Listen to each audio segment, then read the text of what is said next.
Puigdemont, el nostre president! Puigdemont, el nostre president! Puigdemont, el nostre president! Fa un any, quan us van presonar acusats de delictes que cap de nosaltres ha comès, l'estat espanyol s'endinsava pel camí contrari de la democràcia i l'estat de dret. Menyspreant el Codi Penal i violant els drets civils fonamentals, renunciaven a justícia a canvi de l'escarni i la venjança. Avui ens han confirmat que no rectificaran. Ho feien convençuts que la repressió aconseguiria la vostra rendició i que la vostra rendició seria la de tot un poble. Han fracassat estrepitosament. Els catalans segueixen tossudament alçats, perseverants i pacífics, segueixen mobilitzats.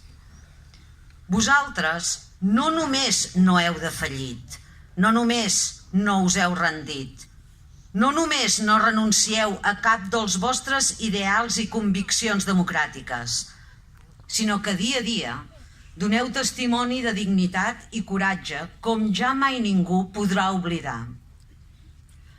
El vostre exemple és un motor poderós que empeny amb determinació i fermesa els ciutadans que mantenen intacte el seu compromís, pacífic i insubornable, amb la República.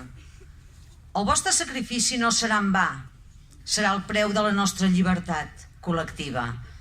El que haurà estat del tot inútil és la repressió de l'Estat.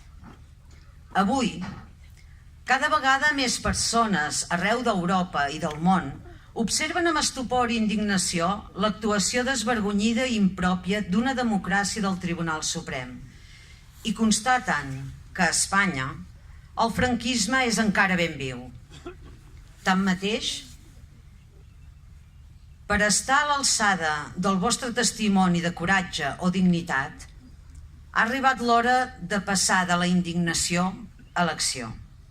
President Puigdemont, consellera Ponsatí, consellera Comín, conseller Puig, consellera Serret.